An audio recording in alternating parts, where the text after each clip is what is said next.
அதிகாரப்பூர்வமான முதல் சட்டமன்ற கூட்டத்தொடர். நீங்க எதிர்பார்த்தீங்களா இப்படி ஒரு ஆளுநர் உரை வரும் அப்படின்னு? ஆமா, நிச்சயமா எதிர்பார்த்தேன். இந்த மாதிரி ஒரு அற்புதமான அழகான எதிர்கட்சிகளை முன்னர் இருந்த ஆட்சியை குறை சொல்லக்கூடிய தங்களுடைய வாக்குறுதிகளை பற்றி எதையுமே சொல்லாத இப்படிப்பட்ட ஒரு ஆளுநர் உரை தான் இன்னைக்கு இருக்குன்னு எதிர்பார்த்தேன். அந்த மாதிரி ஒரு அறிக்கை தான் கொடுத்துருக்காங்க.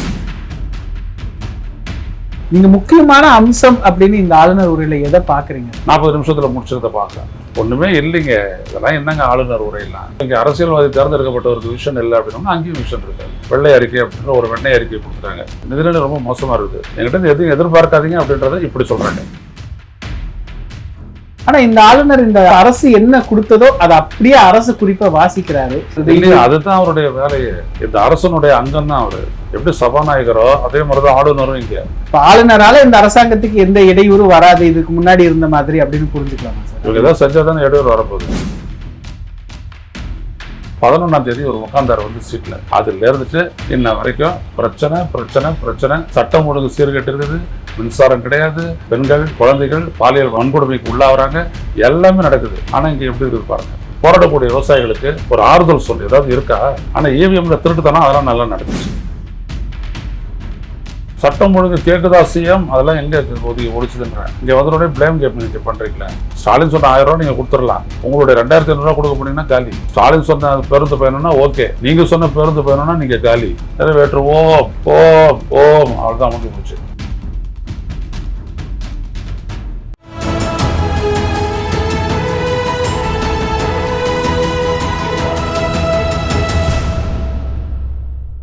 தமிழரம் நேயர்களுக்கு வணக்கம். இன்று நம்முடைய மூத்த பத்திரிகையாளர் திரு ஐயநாதன் அவர்கள் இணைந்துள்ளார். சார் வணக்கம் சார். தாவேகா அரசு பொறுப்பேற்ற பிறகு அதிகாரப்பூர்வமான முதல் சட்டமன்ற கூட்டத்தொடர், ஆளுநர் உரையாற்றி இருக்கிறார். நீங்க எதிர்பார்த்தீங்களா இப்படி ஒரு ஆளுநர் உரை வரும் அப்படின்னு? ஆமா, நிச்சயமா எதிர்பார்த்தேன்.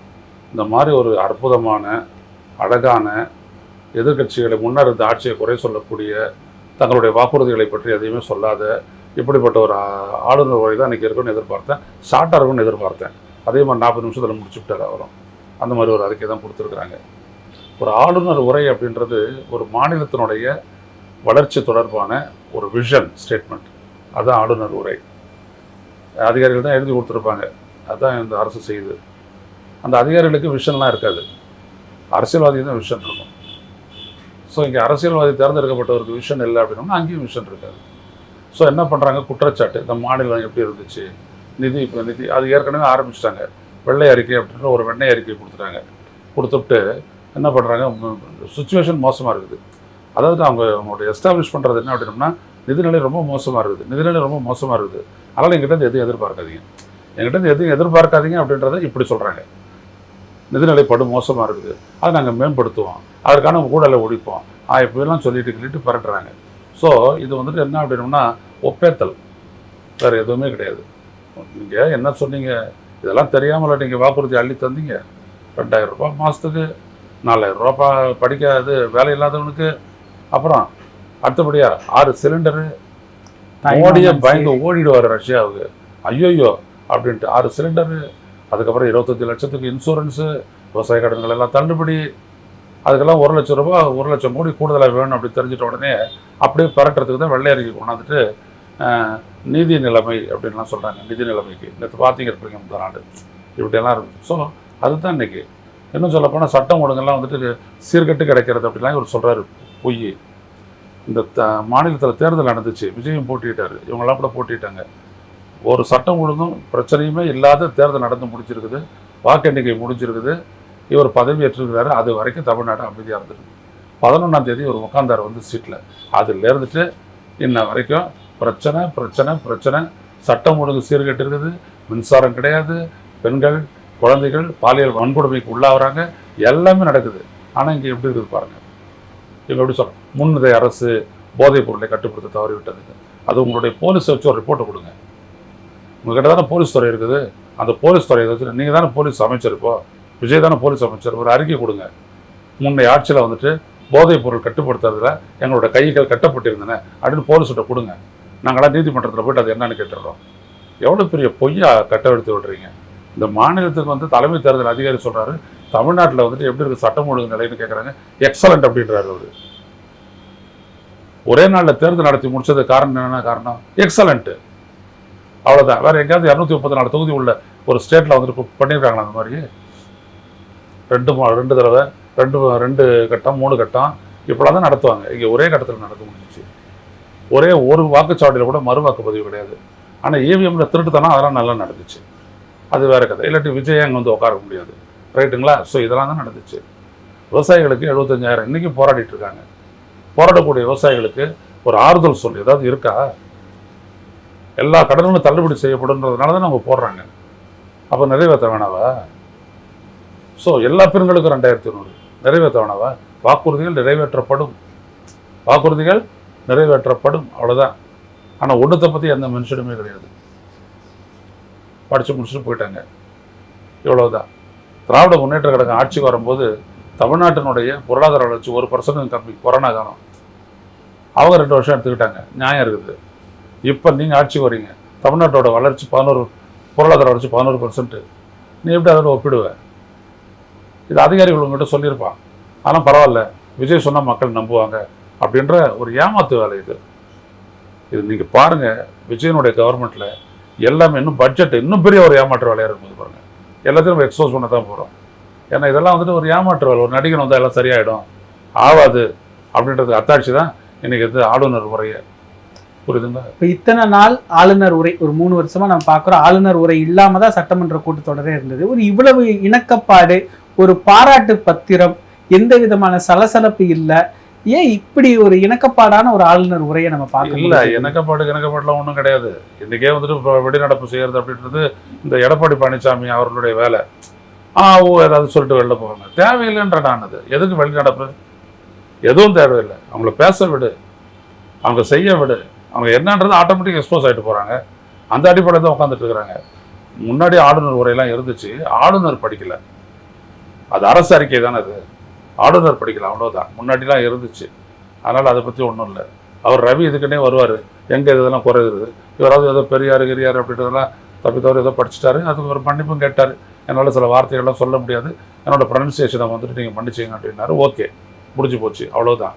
அஞ்சலை அம்மான்றது அஞ்சல் அப்படின்ட்டார் அவர். ஏதோ ஒன்று, பரவாயில்ல, போயிட்டு போகிறாங்க. இந்த நாட்டில் இதெல்லாம் வந்துட்டு ஒத்துக்கணும். ஜனநாயகம் அப்படின்றதுனால மொழி தெரியாத வந்துட்டு ஆளுநர் வந்துக்கிட்டு அவன் எல்லாத்தையும் போட்டு கடிச்சு துப்புவான். அதை கேட்டுட்டு இருக்கணும். அவனுக்கு ஒரு மரியாதைலாம் கொடுக்கணும். என்ன பண்ணுறது? இந்திய ஜனநாயகம். இப்போ ஆளுநர் அப்படின்னா அது மத்திய அரசோட இருக்கக்கூடியவர், மத்திய அரசு சொல்றதா செய்யக்கூடியவர்னு ஒரு பார்வை இங்கே தமிழகத்தில் வைக்கப்படுது. ஆனால் இந்த ஆளுநர் இந்த அரசுடைய செய்தி குறிப்பு, அரசு என்ன கொடுத்ததோ அதை அப்படியே அரசு குறிப்பை வாசிக்கிறாரு. இது எப்படி புரிஞ்சுக்கிறது? இல்லையா, அதுதான் அவருடைய வேலையே. கான்ஸ்டிடியூஷன் படி அவருக்குன்னு ஒரு தனி ஒரு ஸ்டாண்டெல்லாம் கிடையாது. இந்த அரசனுடைய அங்கம் தான் அவர். எப்படி சபாநாயகரோ அதே மாதிரி தான் ஆளுநரும். இங்கே அதான உச்சநீதிமன்றம் சொல்லிச்சு, ஒரு nothing but signature, short hand for the state. கையெழுத்து போட வேண்டியதான் அவன் வேலை அப்படின்னுச்சு. அதுதான் அவர், அது ஒரு நல்லா தான் பண்ணிட்டார். இப்போ ஆளுநரால் இந்த அரசாங்கத்துக்கு எந்த இடையூறு வராது, இதுக்கு முன்னாடி இருந்த மாதிரி அப்படின்னு புரிஞ்சுக்கலாமா சார்? இவங்க ஏதாவது செஞ்சால் தானே இடையூறு வரப்போகுது. எதுவுமே வராது. உதாரணத்துக்கு ஹைட்ரோ கார்பன் திட்டங்கள்லாம் இருக்குது. அதுக்கு இப்போவே அது வந்துட்டு பெருசாக பேசிகிட்டு இருக்கிறோம். அறிக்கையெல்லாம் விட்டுக்கிட்டாங்க, ஒன்றும் பேசவே இல்லையே. அதே மீனவர்களை காப்பாற்ற வேண்டும், கடலில் அவங்களாம் போகிறாங்க, அவங்களுடைய படகுகள்லாம் பிடிபடக்கூடாது. அப்படியே என்ன தான் வாசிப்பாங்களோ அதை அப்படியே வாசிச்சுட்டு போக வேண்டியது, அவ்வளோதான். இப்போ நிறைய பேசியிருக்கிறாங்க சார். இப்போ மாநில உரிமை பேசியிருக்கிறாங்க, நிதி பங்கீடு பேசியிருக்கிறாங்க, இருமொழி கொள்கை பேசியிருக்கிறாங்க. எல்லாம் ஸ்டாலின் சொன்னது தானே, எதையும் மாத்தல இவங்க. இப்போ இதுல என்ன நம்ம குறை கண்டுபிடிக்க முடியும்? இது வரைக்கும் தமிழக அரசுக்கு என்னென்ன தேவை எதை சொல்றேன் அப்படின்னா, இவர் முடங்கினார்ல, சட்டம் ஒழுங்கு கேட்குதா சிஎம், அதெல்லாம் எங்கே ஒழிச்சுதுன்றேன். இங்கே வந்தோடனே பிளேம் கேம் நீங்கள் பண்ணுறீங்களே, அதான் நான் கேட்குறேன். இதெல்லாம் ஏமாத்துவார் இல்லையா? ஸ்டாலின் இருந்த போது வந்துட்டு எங்கே பார்த்தாலும் போதைப் பொருள் படக்கம் அப்படின்னு இவர் பேசிட்டு இருந்தார். இங்கே வந்தோடனே அதே பொய்ய சொல்கிறாரு. அப்படியா? அது அதான் சொன்னேன், உங்களுடைய போலீஸ் விட்டார் அறிக்கை கொடுங்க அப்படின்னு. புரியுதுங்களா? ஸ்டாலின் சொன்னதானே நீங்கள் செய்கிறீங்க. 8வது வாரம் காலை உணவுன்னு சொன்னீங்க முந்தா நாள். யார் சொன்னது? அது ஸ்டாலின் சொன்னது. இந்திய ஒன்றிய அரசோட மல்லு கட்டும் அப்படின்றது ஸ்டாலின் மல்லு கட்டிட்டு தான் இருந்தார். வஞ்சிக்கப்படுகிறது தமிழ்நாடு அப்படின்றது ஸ்டாலின் சொன்னது. அதே தான் நீங்களும் சொல்லியிருக்கீங்க. வேற ஒன்றும் இல்லையா, புதுசாக ஒன்றும் இல்லையா? ஆனால் தமிழகத்துக்கு இது தேவையான அம்சங்கள் தானே. இவங்க மாற்றி போகலையே, பிஜேபிக்கு சாதகமாக போகல, ஆளும் அரசாங்கம் மத்திய அரசாங்கத்துக்கு சாதகமாக அவங்க எதுவும் செய்யல. இல்லை, சேஃபு அதானே. ஸ்டாலின் போட பாதையில் போனீங்கன்னா நீங்கள் சேஃபு. அதை விட்டுட்டு நாங்கள் ஏதாவது பேரண்டிங் அப்படின்னோம்னா காலி. ஸ்டாலின் சொன்ன 1000 ரூபா நீங்கள் கொடுத்துடலாம், உங்களுடைய 2500 ரூபா கொடுக்க போனீங்கன்னா காலி. ஸ்டாலின் சொன்ன பேருந்து பயணம்னா ஓகே, நீங்கள் சொன்ன பேருந்து பயணம்னா நீங்கள் காலி. புரியுதுங்களா? ஸ்டாலின் சொன்ன 1000 ரூபாய்னா நீங்கள் ஓகே, அதை தாண்டி நீங்கள் வேறு ஏதாவது 4000 ரூபான்னு சொன்னீங்கன்னா காலி. அப்போ இவர் இது கடைபிடிக்கிறாரு வேறு என்ன பண்ணுவார்? ஒரு சேஃப்டி இங்கே தானே இருக்குது. அண்ணன் சொல்லியிருப்பான் அதிகாரி, அவர் சொன்னதை மட்டும் செஞ்சுட்டு போயிடுங்க சார், சேஃபு, நீங்கள் சொன்னதெல்லாம் செய்ய முடியாதுன்னு சொல்லியிருப்பான் இல்லையா? அப்போ வாக்குறுதிகளை பற்றி நிறைவேற்றுவோம்னு சொல்லுங்கள். நிறைவேற்றுவோம், ஓம் ஓம், அவ்வளோதான் முடிஞ்சு போச்சு. நீங்கள் முக்கியமான அம்சம் அப்படின்னு இந்த ஆளுநர் உரையில் எதை பார்க்குறீங்க சார்? 40 நிமிஷத்தில் முடிச்சதை பார்க்குறேன். ஒன்றுமே இல்லைங்க. இதெல்லாம் என்னங்க ஆளுநர் உரையெல்லாம்? அவர் எப்படி உட்காந்துட்டு இருக்கிறாருன்றதே தெரியல. பாடி லாங்குவேஜ், ஃபேஷியல் லாங்குவேஜ் இதெல்லாம் சொல்லுவார்ல. விஜய்னு இவர் தானே சொன்னார், அதான் பாடுறாரு. அதாவது தெரியலையே ஒன்றும் இல்லைன்ட்டு. இந்த 40 நாள் விளையும் பயிர் முளையில் தெரியும் அதானே. அது முதல் நாள் இவர் வந்ததில் இருந்துட்டு இதோ இன்னைக்கு ஆளுநர் உரை வரைக்கும் அது தெரியுதே. இவங்களால எதையுமே சாதிக்க முடியாது, எதையும் செய்ய முடியாது, இவங்களுக்கு விஷன் இல்லை அப்படின்றதெல்லாம் எதுவுமே இல்லை. ஆனால் தமிழகம் சார்ந்த ஒரு நிலைப்பாடை கையில் எடுத்திருக்கிறாங்க. தமிழக அரசுக்கு, அதாவது தமிழ் மாநிலத்துக்கு என்னென்ன தேவையோ அதை எல்லாத்தையும் தானே கையில் எடுத்திருக்கிறாங்க. இப்போ முந்தைய அரசு என்ன பண்ணுனதோ அதை தான் இவங்க தொடர்றாங்க. அப்படின்னாலும் இவங்க மாற்றி செல்லாதே ஒரு நல்லது தான். அரசு தப்புன்னு சொல்லிட்டு முந்தைய அரசு எடுத்தது எல்லாமே நீ எடுக்கிற அப்படின்னாலே தெரியுதுல்ல உன்னுடைய இது. இப்போ உன்னை அரசு சரிதானே? அப்போ நீ சொன்ன குற்றச்சாட்டெல்லாம் தப்பு தானே? சொல்லுங்கள். முந்தைய அரசு வந்துட்டு இருமொழி கொள்கைன்னு சொல்லிச்சு. இருமொழி கொள்கையை வந்துட்டு மும்மொழி கொள்கையை ஏற்றுக்கிட்டால் தான் பணம்னு சொல்லிச்சு. அதை எதிர்த்துச்சு. அது நீதிமன்றத்தில் இருக்குது இல்லையா? மேகதாட்டு அணையை எதிர்த்துச்சு. எல்லா விஷயத்தையும் முந்தைய அரசு செஞ்சது தானே. நீங்கள் என்ன புதுசாக செய்கிறீங்க? சொல்லுங்கள். உங்களோட விஷன் இல்லைங்க. அந்த நிலைப்பாடுல இவர் உறுதியா இருக்கிறாருங்கிறது எப்படி சார்? அது சரியா இருக்கிறாருன்ற வார்த்தையை சொல்லிட்டா உறுதியா இருக்கிறாருன்னு அர்த்தமாங்க. ஒரு வார்த்தையை சொல்றாரு, ஆனால் உறுதியா இருக்கிறாருன்னு அர்த்தமா? அது அவருக்கு எப்படி எது உறுதி இல்லைன்றதுலாம் விஜய்க்கு எப்படி தெரியும்னு கேட்குறேன். இவங்களுக்கு எப்படி தெரியும்? இல்லை உறுதியா நிற்கிறது, உறுதியா நிற்காது, போக போக தான் தெரியும். அது வரைக்கும் தெரியாது. இது ஒரு டாக்குமெண்ட் தான், ஒரு சம்பிரதாயம் ஆக்கிட்டாங்க. ஆளுநர் உரையை வந்துட்டு ஒரு அர்த்தமுள்ளதாக ஆக்கின காலம் போய் இவர் சம்பிரதாயம் ஆக்கி விட்டார். இதெல்லாம் சும்மா சொல்லி வை, இதெல்லாம் படித்து வைப்போம், அவ்வளோதான். அதை தவிர தாண்டி ஒன்றுமே இருக்காது. பாருங்கள், அடுத்தது பட்ஜெட் வரப்போதை பாருங்கள். இதெல்லாம் எதுவுமே இருக்காதுன்றதுக்காக தான் முந்தா நாள் உட்காந்துக்கிட்டு வெள்ளை அறிக்கைன்னு ஒரு வெண்ணெய் அறிக்கை கொடுத்தாங்க இல்லையா? இப்போ தமிழ் தாய் வாழ்த்த முதல்ல பாடிட்டாங்க. அது ஆரம்பத்திலேருந்து ஒரு கேள்வி வைக்கப்பட்டது. பதவியேற்றதுலேருந்து பார்க்கலாம் சட்டமன்ற கூட்டத்தொடரில் என்ன பண்ண போகிறாங்க அப்படின்னு. முதல்ல பாடிட்டாங்க சார். அப்புறம் அடுத்தது என்ன பண்ணாங்க? தேசிய கீதம். அது எப்போ பாட வேண்டியது?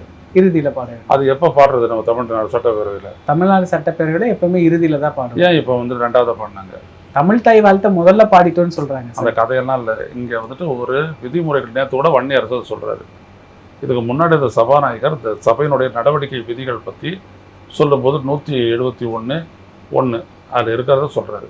முதல்ல தமிழ் தாய் வாழ்த்து, அதுக்கப்புறம் செயல்பாடுகள், கடைசியாக வந்துட்டு தேச கீதம். இவ்வளோ தானே. ஏன் அப்போ ஒரு தடவை தேச கீதம் பாடுறது, இப்போ ஒரு தடவை பாடுறது?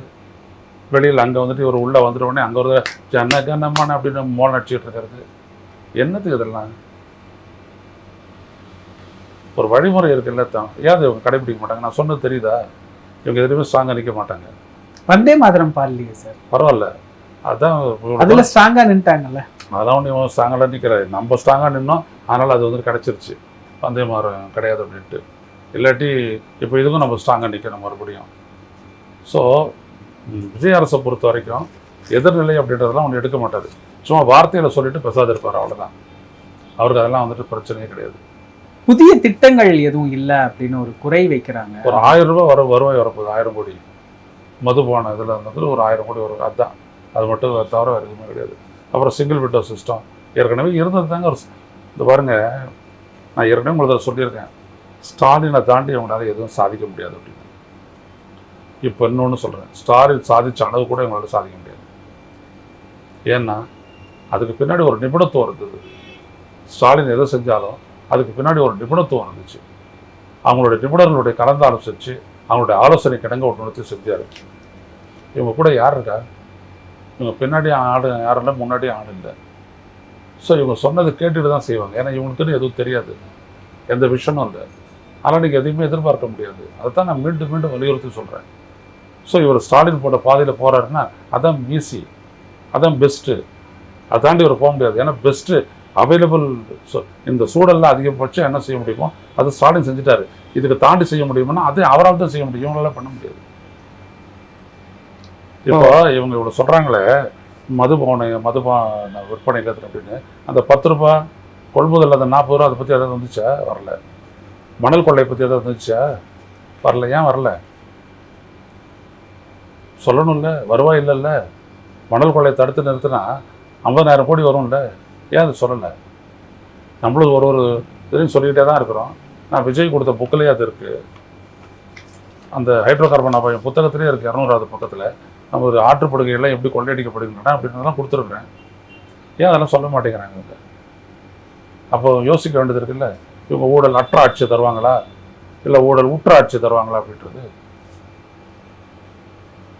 யோசிக்கணும். நம்ம மக்கள் யோசிக்காமலே இருந்துட்டாங்க அப்படின்னா ஒன்றுமே நடக்காதுங்க இந்த ஆட்சியில். இந்த அறிக்கையிலேருந்து நான் சொல்ல வரேன், இந்த ஆட்சினால எதுவுமே பாசிட்டிவாக நடக்காது. சும்மா எல்லாமே பூசி மூடுகிற வேலையாக தான் நடக்கும். புரியுதுங்களா? சிலர்லாம் பண்ணுவாங்க, குளிக்க மாட்டான், ஒன்றும் பண்ண மாட்டான், எழுந்துக்கிறது கடற்கடை பவுடரை மட்டும் பூசிக்கிட்டு எல்லாம் வச்சுட்டு ஒரு விபூதி வச்சுட்டு வந்துடும். இல்லை அது மாதிரியா? அந்த மாதிரி தான் இருக்கும் இந்த ஆட்சி. பாருங்கள் நீங்கள் வேணா, ஒரு ஆட்சிக்கு முதல்ல மக்களுடைய அக்கறை வேணும், அடுத்தபடிய விஷன் வேணும். இளந்திரையன் இது 2 இல்லாத ஒன்றுமே பண்ண முடியாது. ஆளுநர் வாசிச்சுட்டு போயிடுவார், சாயந்தரம் கேரளாவுக்கு போயிடுவார், அவ்வளோதான். அவருடைய ஷெடியூல் முடிஞ்சு போச்சு. ஒரு பட்ஜெட் உரையவங்கன்னே படிச்சிருக்காங்களா? இப்போ கூட பாருங்கள், பற்றாக்குறை அப்படின்றது இந்த நிதியாண்டில் 3% தான். 2 ஆண்டுகளுக்கு முன்னாடி அது 3.25 இருந்தது. போன நிதியாண்டில் 3.45 இருந்தது. இப்போ 3% தான் ஒட்டுமொத்த உள்நாட்டு மாநில உற்பத்தியில். அந்த அளவுக்கு இருக்குது. எல்லாம் பட்ஜெட் உரையில் இருக்குது. நீங்கள் போட்டு பாருங்கள், 2027 பட்ஜெட் அப்படின்னு சொல்லி போட்டு பாருங்கள், எல்லா விவரங்களும் வரும் பாருங்கள். எதுலேருந்து எவ்வளோ வருவாய் வருது, எவ்வளோ செலவினங்கள் வருது, எவ்வளோ வட்டி கட்டுறாங்க, எல்லாமே இருக்குது. இவங்களுக்கு எதுவுமே தெரியாது.